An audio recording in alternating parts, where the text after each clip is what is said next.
இன்றைக்கி Honda CRV காருக்கு 2 புது பிரிஸ்டோன் டயர் போட்டு வீல் பேலன்சிங் வீல் அலைன்மெண்ட் பண்ணுறதுக்காக கஸ்டமர் கொண்டு வந்தார். பின்னாடி இருந்த 2 டயரும் சீக்கிரமாகவே தேயறதா சொன்னார். நானும் இந்த சிஆர்வி காரை இப்போ தான் முதல் முறையாக வீல் அலைன்மெண்ட் பார்க்க போகிறேன். இதுக்கு முன்னாடி ஏற்கனவே ஹோண்டா சிஆர்வி காரில் 2 வீல் டிரைவ் அலைன்மெண்ட் பண்ணியிருக்கேன். பட் இது 4 வீல் டிரைவ் காருங்கிறதால அதோட லோயர் ஆர்ம் கொஞ்சம் டிஃப்ரெண்ட்டாக இருந்துச்சு. நான் வழக்கம் போல் கார் உள்ளே வந்ததும் சென்சார் டார்கெட்டை மாட்டி வேலைய ஆரம்பித்தேன். ரீடிங்கை பார்க்குறப்ப ரியர் ரீடிங் நல்லாவே மாறி இருந்துச்சு. இந்த காரில் கேமருக்குன்னு தனி அட்ஜஸ்ட்மெண்ட் கிடையாது. அதோட ஸ்டியரிங் வேறு லெஃப்ட்டு இறங்கி இருந்துச்சு. இது வரைக்கும் இந்த காருக்கு வீல் அலைன்மெண்ட் பார்த்து எங்கேயும் சரி வரலன்னு சொன்னார்.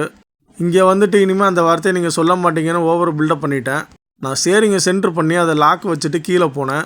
நீங்கள் பார்க்குற இதுதான் ரியர் லோயர் ஆர்ம். இந்த லோயர் ஆர்ம் ஓரத்தில் தெரிகிற போல்ட் நட் மூலமாக தான் டோ ரீடிங் அட்ஜஸ்ட் பண்ண முடியும். நான் அந்த போல்ட் நட்டை 16 15 ரிங்ஸ் போட்டு லூஸ் பண்ணி அட்ஜஸ்ட் பண்ணுறப்ப ரீடிங் சரியாக வராமல் க்ளோஸ் ஆயிடுச்சு. எனக்கும் என்ன பண்ணுறதுன்னே ஒன்றும் புரியலை. கஸ்டமர் இங்கேயாவது சரியாகணும்னு நம்பி வந்தோமே, கடைசியில் இப்படி ஆகிடுச்சேங்கிற மாதிரி ரியாக்ஷன் பண்ணார். அப்போ தான் எனக்கு ஒரு ஐடியா தோணுச்சு. டாட்டா கார்களுக்கு கேம்பர் ரீடிங் க்ளோஸ் ஆனால் வீலை இழுக்கிற மாதிரி இந்த காரில் பண்ணால் என்னான்னு தோணுச்சு. உடனே ஜாக்கியை யூஸ் பண்ணி வீலை தூக்குனேன். பிறகு என் கூட வேலை செய்கிற ஒரு உதவியோட வீலை இழுத்து பிடிக்க சொல்லி நட்டை டைட் வச்சேன். ஒரு கட்டத்தில் நானும் அவரும் நட்டை சுத்த விடாமல் பிடிச்சி போராடி ஒரு வழியாக டைட் வச்சோம். இப்போ ரீடிங்கை பார்த்தா எங்கள் கண்ணாலே எங்களால் நம்ப முடியலை. டோ ரீடிங்கோடு சேர்ந்து கேம்பர் ரீடிங்கும் சரியாயிடுச்சு. இதை பார்க்குறப்ப ஒரு ஆப்ரேஷன் பண்ணி உயிரை காப்பாற்றுற மாதிரியான ஒரு சந்தோஷத்தை கொடுத்துச்சு. சரி, ரியரை முடிச்சாச்சு. இப்போ ஃப்ரண்ட்டில் டோ மட்டும்தானே அட்ஜஸ்ட் பண்ண முடியும்னு என்ட்ராய்டு அட்ஜஸ்ட் பண்ணலான்னு போனால் என்ட்ராய்டை காணோம்.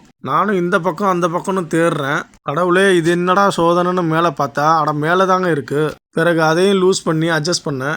ஃபைனலாக ஃப்ரண்ட்லேயும் முடிச்சாச்சு. இப்போ எல்லா வீலும் கரெக்ட் ஆகிடுச்சு. ஸ்டியரிங்கும் ஸ்டெடி ஆகிடுச்சு. அதோட வேலை முடிஞ்சதும் கஸ்டமர் சொன்ன வார்த்தைகள் உங்களுக்காக.